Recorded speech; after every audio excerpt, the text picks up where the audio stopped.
ನಡಿ ಈಗ ಶುರು ಮಾಡೋಣ. ಕೇಸರಿಯಿಂದ ಮನೋಲ್ಲಾಸ ಮನಸ್ಸು ಮತ್ತೇರಿ ಕುಣಿದಾಡಿದೆ ನೋಡು, ಮನಸ್ಸು ಮತ್ತೇರಿ ಕುಣಿದಾಡಿದೆ ನೋಡು. ಕ್ಷಣ ಕ್ಷಣವೂ ಆಚರಿಸಿ ಕೇಸರಿ ಹಬ್ಬ. ವಿಮಲ್ ಬಾಯಲ್ಲಿ ಹೇಳಿ ಕೇಸರಿ. ಅವನು ಎಮ್ ಎಲ್ ಎ ಆಗೋದಕ್ಕೆ ನನ್ನ ಮನೆ ಗೇಟಿಗೆ ಬಂದು ದುಡ್ಡು ತೊಗೊಂಡು ಬಂದು ಎಮ್ ಎಲ್ ಎ ಆಗಿರೋನು ಅವನು. ಹಾಗಾಗಿ ಮತ್ತೆ ನನ್ನ ಮನೆ ಬಾಗಿಲಿಗೆ ಬಂದು ನನಗೆ ಸಪೋರ್ಟ್ ಮಾಡಿದ. ಇದರಲ್ಲಿ ಏನು ವಿಶೇಷತೆ ಏನಿದೆ? ಮೊನ್ನೆ ರಾಜ್ಯಸಭಾ ಚುನಾವಣೆಯಲ್ಲಿ ಅವ್ರ ಮನೆ ಸುತ್ತ ನೀವು ಅಡ್ಡಾಡಿದ್ರೆ ಮೀಡಿಯಾದಲ್ಲಿ ನೀವೇ ನೋಡಿದ್ರಲ್ಲ, ಯಾರು ನನ್ನ ಮನೆ ಸುತ್ತ ಅಡ್ಡಾಡಿದ್ದು. ಅವನು ಆಫ್ಟರ್ ಆಲ್ ನನಗೆ ಯಾವ ಲೆಕ್ಕಕ್ಕೆ ಕರೆಯತ್ತಲ್ಲ. ಅವನ ಯೋಗ್ಯತೆ ಏನು? ನಾನು ಹೇಳ್ತಾ ಇರೋದು, ಅವನು ಈ ದುರಹಂಕಾರದ ಮಾತುಗಳು ತಂಗಡಿಗೆ ಇದೇ ರೀತಿ ಮಾತಾಡ್ತಾ ಇದ್ದರೆ, ಯಾಕಂದರೆ ಅವನ ಲೆವೆಲ್ಲು ಅವನು ಎಲ್ಲಿಗಿರಬೇಕು ಅವನು ಅಲ್ಲಿಗಿರಬೇಕು.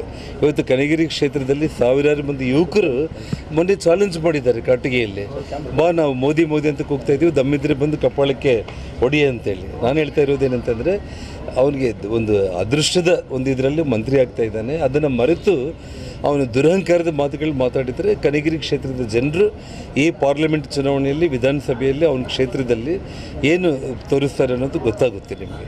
ಮತ್ತು ಇನ್ನೊಂದು ವಿಚಾರ ನಾನು ತಮಗೆ ಹೇಳ್ತೀನಿ. ನಾನು ಅದ್ಯಾವುದು RDX ಬಗ್ಗೆ ನೀನೇ ಮಾತಾಡಿದೆ. RDX ಬಾಂಬ್ಗಳು ಹೆಂಗೆ ಬಂತು ಜಮ್ಮು ಕಾಶ್ಮೀರಿಗೆ, ಅದನ್ನು ಪತ್ತೆ ಹಚ್ಚಿಲ್ಲ ಅಂತಂದರೆ ಸಾಮಾನ್ಯ ಜನರಿಗೆ ಇವತ್ತೊಂದು ಸಭೆ ಆಯಿತು ಕೊಪ್ಪಳದಲ್ಲಿ. ನಾನು ಕೇಳಿದೆ, ಜಮ್ಮು ಕಾಶ್ಮೀರಲ್ಲಿ RDX ಬಾಂಬು ಎಲ್ಲಿಂದ ಬರುತ್ತೆ ಅಂತ ನಾನು ಕೇಳಿದರೆ ಹುಡುಗರೆಲ್ಲ ಪಾಕಿಸ್ತಾನದಿಂದ ಬಂದಿರುತ್ತೆ ಅಂತ ಹೇಳಿದರು. ಸೊ ಸನ್ಮಾನ್ಯ ಮೋದಿಜಿಯವರು ಇವತ್ತು ಯಾವ ಪಾಕಿಸ್ತಾನದಿಂದ RDX ಬಾಂಬುಗಳು ಉಗ್ರವಾದಿಗಳು ಬಂದಿದ್ದಾರೋ ಅವರೆಲ್ಲರ ಮೇಲೆ ಪುಲ್ವಾಮಾ ಆಗಿರ್ಬೋದು, ಸರ್ಜಿಕಲ್ ಸ್ಟ್ರೈಕ್ಗಳಾಗಿರ್ಬೋದು, ಅವರು ನೆಲದಲ್ಲಿ ನುಗ್ಗಿ ಅವರನ್ನು ಕಂಪ್ಲೀಟ್ ನೆಲಸಮ ಮಾಡಿ ಉಗ್ರವಾದಿಗಳನ್ನು ಮಟ್ಟ ಹಾಕಿದ್ದು ಆ RDX ಬಾಂಬು ಪಾಕಿಸ್ತಾನದಿಂದ ಬಂದಿದೆ ಅಂತೇಳಿ ಪಾಕಿಸ್ತಾನಿಗೆ ಬುದ್ಧಿ ಕಲಿಸಿರುವಂಥದ್ದು ನರೇಂದ್ರ ಮೋದಿಜಿಯವರು. ಅಷ್ಟು ಜ್ಞಾನ ಇಲ್ಲ ನಿನಗೊಬ್ಬ ಜಿಲ್ಲಾ ಮಂತ್ರಿಯಾಗಿ RDX ಬಾಂಬ್ ಹೆಂಗೆ ಬಂತು, ಅದನ್ನು ಯಾಕೆ ಪತ್ತೆ ಹಚ್ಚಿಲ್ಲ ಅಂತೇಳಿ ಹೇಳ್ತಾನೆ ಅಂತಂದರೆ ನಿಜವಾಗ್ಲೂ ತಲೆ ಕೆಟ್ಟಿದೆ ಅಂತ ನಿಮ್ಗೆ ಅನಿಸಲ್ಲ ನಿಮಗೆ? ರೀ ಒಂದು ಮಾತು ಹೇಳಲೆ, ತಂಗಡಿಗೆ ತನ್ನ ಯೋಗ್ಯತೆಯನ್ನು ಮೀರಿ ಜನಾರ್ದನ್ ರೆಡ್ಡಿ ಅವ್ರ ಬಗ್ಗೆ ಮೋದಿ ಏನು ಮೇಲಿಂದ ಕೆಳಗಿಳಿದಿದ್ದಾರೆ ಅಂತ ಮಾತಾಡುವಂಥದ್ದು. ಅಂದರೆ ನೀನು ಎಲ್ಲಿಂದ ಬಂದಿದ್ದೀಯ ಅಂತ ನೀನು ಯೋಚನೆ ಮಾಡು. ಹಾಗಾಗಿ ಕನಗಿರಿ ಕ್ಷೇತ್ರದ ಜನರು ಹೇಳ್ತಾ ಇದ್ದಾರಣ್ಣ, ಭಾಳ ದುರಹಂಕಾರ ಮಿತಿ ಮೀರಿ ಬಿಟ್ಟಿದೆ ತಂಗಡಿಗೆ ಬಾಡಿ ಲ್ಯಾಂಗ್ವೇಜ್ ಭಾಳ ಚೇಂಜ್ ಆಗಿಬಿಟ್ಟಿದೆ. ನಮ್ಮ ಮೇಲೆ ಎಲ್ಲ ಇಲ್ಲ ಸಲ್ಲದ ಕೇಸ್ಗಳನ್ನ ಹಾಕಿಸ್ತಾ ಇದ್ದಾರೆ, ನಮ್ಮನ್ನು ಹೆದರಿಸ್ತಾ ಇದ್ದಾರೆ. ಹಿಂದೆ ಕೂಡ ಕೊಲೆಗಳು ಮಾಡಿಸ್ತಿರುವಂಥ ಒಬ್ಬ ಒಂದು ಎಲ್ಲಲಿಂಗ ಕೇಸಲ್ಲಿ ಅವ್ರು ಮಾಡಿರುವಂಥ ಒಂದು ವಿಚಾರ, ಮಂತ್ರಿ ಪದವಿ ಕಳ್ಕೊಂಡಿರೋವಂಥದ್ದು. ಇವಾಗ ಮತ್ತೆ ಅಧಿಕಾರವನ್ನು ಮುಂದುವರಿಸ್ಕೊಳ್ಳೋದಕ್ಕೋಸ್ಕರ ಅನಾಹುತಗಳು ಮಾಡೋದಕ್ಕೆ ಶಿವರಾಜ್ ತಂಗಡಿಗೆ, ಹಿತ್ನಾಳ್ ಬ್ರದರ್ಸ್ ಒಂದಾಗಿ ಇವತ್ತು ನಿಮ್ಮ ಕಣ್ಣು ಮುಂದೆಯೇ ಸಾಕ್ಷಿ ಇತ್ತು ಇವತ್ತಾಗಿರೋವಂಥದ್ದು. ಹಾಗಾಗಿ ಎಚ್ಚರಿಕೆಯಿಂದ ಇದ್ದರೆ ಅಷ್ಟೋ ಇಷ್ಟು ನಿನಗೆ ಗೌರವ ಇರುತ್ತೆ. ಎಚ್ಚರಿಕೆಯಿಂದ ತಪ್ಪಿ ಈ ಕ್ರಿಮಿನಲ್ ಕೆಲಸಗಳಿಗೆ ಇಲ್ಲ ಸಲ್ಲದ ಮಾತುಗಳು ಪ್ರಧಾನಮಂತ್ರಿಗಳ ಬಗ್ಗೆ, ನನ್ನ ಬಗ್ಗೆ, ಇನ್ನೊಬ್ಬರ ಬಗ್ಗೆ ಮಾತಾಡಿದ್ರೆ ನೀನು ದೊಡ್ಡವನಾಗ್ತಿ ಅಂದರೆ ನಿನ್ನ ಜೀವನದಲ್ಲಿ ನೀನು ಯಾವತ್ತೂ ದೊಡ್ಡವನಾಗೋದಿಲ್ಲ. ನೀನು ಯಾವತ್ತೂ ನೆಲದಲ್ಲಿ ಇರೋವಂಥವನ್ನೇ.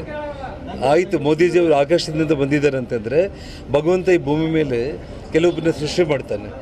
ಡಾಕ್ಟರ್ ರಾಜ್ಕುಮಾರ್ ಅಂದರೆ ಕಲಾವಿದರೆಲ್ಲ ಅವರೊಬ್ಬ ಸೃಷ್ಟಿ. ನಮ್ಮ ಭಾರತದಲ್ಲಿ ಕೂಡ ನರೇಂದ್ರ ಮೋದಿ ಅವರು ಕೂಡ ಭಗವಂತ ಸೃಷ್ಟಿಯಲ್ಲಿ ಒಂದು ಭಾಗ, ಒಬ್ಬ ಅದ್ಭುತವಾದಂಥ ವ್ಯಕ್ತಿ. ಅವ್ರ ಬಗ್ಗೆ ನೀನು ಕೀಳಾಗಿ ಮಾತಾಡ್ತೀಯ ಅಂದರೆ ಜನರು ಇವತ್ತು ಇಡೀ ಕೊಪ್ಪಳದಲ್ಲಿ ರಾಜಶೇಖರ್ ಹಿತ್ನಾಳ್ ಸೋಲೋದಕ್ಕೆ ಪ್ರಮುಖವಾದ ಕಾರಣ ಇವತ್ತು ಶಿವರಾಜ್ ತಂಗಡಿಗೆನೇ ಆಗ್ತಾರೆ. ಇಷ್ಟು ನೀವು ಬರೆದಿಟ್ಕೊಳ್ಳಿ. ನಾನು ಆ ವಿಚಾರಗಳಲ್ಲಿ ನಾನು ಕಾನೂನು ಏನು ಕ್ರಮ ಕೈಗೊಳ್ಳಬೇಕು ಅವ್ರು ಕೈಗೊಳ್ತಾರೆ. ಇದರ ಎಲ್ಲದರ ಬಗ್ಗೆ ಚುನಾವಣೆ ಆದಮೇಲೆ ನಿಮಗೆ ಭಾಳ ಸತ್ಯಗಳು ಗೊತ್ತಾಗುತ್ತೆ. ಈ ಸರ್ಕಾರ ಏನು ಮಾಡ್ತಾ ಇದೆ ಅನ್ನೋದ್ರ ಬಗ್ಗೆ ನೋಡಿರಿ. ನಿಮಗೆ ಪೋಲಿಂಗ್ 48 ಅವರ್ಸ್ ಇದೆ ಅಂತಂದರೆ ರಾಜಕೀಯಕ್ಕೋಸ್ಕರ ಇದರಿಂದ ಲಾಭ ಪಡಿಬೇಕು ಅನ್ನೋ ಪ್ರಯತ್ನ ಮಾಡ್ತಾ ಇದ್ದಾರೆ ಅಂತೇಳಿ ಮೇಲ್ನೋಟಕ್ಕೆ ಕಾಣಿಸ್ತಾ ಇರ್ತೈತೆ. ಇಲ್ಲದ್ರೆ ಹೋದ್ರೆ ಏನು ರೇವಣ್ಣ ಅವ್ರು ಓಡೋಗ್ತಾರೆ ದೇಶ ಬಿಟ್ಟು? ಅಲ್ಲ, ದೇಶ ಬಿಟ್ಟು ಓಡೋಗುವಂಥ ಕುಟುಂಬನ ಅದು ರೇವಣ್ಣ ಅವ್ರ ಕುಟುಂಬ. ನಿಮಗೆ ರಾಜಕೀಯ ಕುತಂತ್ರಗಳು ಇವಾಗ ಇದು ನಿಮಗೆ ರಾಜಕೀಯ ಕುತಂತ್ರಗಳು ಬಿಟ್ಟರೆ, ನಾನು ರೇವಣ್ಣ ಅವ್ರ ಬಗ್ಗೆ, ಅವ್ರ ಮಗನ ವಿಚಾರ ಏನಾಗಿದೆ ಏನಿಲ್ಲ, CDಗಳು ಇನ್ನೊಂದು ಇದೆಲ್ಲ ಕೂಡ ಕಾನೂನು, ಇನ್ವೆಸ್ಟಿಗೇಷನ್ನು, ಫೋರೆನ್ಸಿಕ್ಕು ಯಾರೂ ತಪ್ಪಿಸ್ಕೊಳ್ಳೋದಕ್ಕೆ ಸಾಧ್ಯ ಇಲ್ಲ. ಆದರೆ ರೇವಣ್ಣ ಅವರು ಅವ್ರ ಏಜ್ಗೆ, ಅವ್ರ ಗೌರವಕ್ಕೆ ಒಂದು ದೇವೇಗೌಡರ ಕುಟುಂಬ ಏನು ದೇಶ ಬಿಟ್ಟು ಓಡೋಗ್ತಾರೇನ್ರಿ? ಹಾಂ, ಎಲೆಕ್ಷನ್ 48 hours ಇದೆ ಅಂತಂದರೆ ಇಂಥ ನಾಟಕಗಳು ಇವ್ರು ಮಾಡ್ತಾರೆ ಅಂತಂದರೆ ಇವತ್ತು ಕರ್ನಾಟಕ ಜನರು ಏನು ದಡ್ರೇನಲ್ಲ, ಜನರಿಗೆಲ್ಲ ಗೊತ್ತು ಇದು ದೇಶದ ಚುನಾವಣೆ, ಮೋದಿ ಅವ್ರಿಗೋಸ್ಕರ ಆಗ್ತಾ ಇರೋಂಥ ಚುನಾವಣೆ. ಅವರು ಹ್ಯಾಟ್ರಿಕ್ ಪ್ರಧಾನಮಂತ್ರಿ ಆಗಲೇಬೇಕು ಅಂತ ಜನ ತೀರ್ಮಾನ ಮಾಡಿದ್ದಾರೆ. ಇವರು ಇಂಥ ಈ ನಾಟಕಗಳು ಎಷ್ಟು ಮಾಡಿದರೂ ಕೂಡ ಕಾಂಗ್ರೆಸ್ಸು ಭೂಸ್ಥಾಪಿತ ಆಗೋದು ನಿಶ್ಚಿತ. ಅರೆಸ್ಟ್ ಮಾಡೋ ಮೂಲಕ ಎದುರಿಸ್ತಾ ಇದ್ದಾರೆ ಅಂತ ಅಷ್ಟೇ ಅಲ್ಲ, ನಿಮಗೆ ಅವರು ಇಂಥ ಒಂದು ಘಟನೆಗಳಿಂದನೇ ಕಾಂಗ್ರೆಸ್ ಪಕ್ಷ ಭೂಸ್ಥಾಪಿತ ಇಡೀ ದೇಶದಲ್ಲಿ ಆಗುತ್ತೆ ಅಷ್ಟೇ.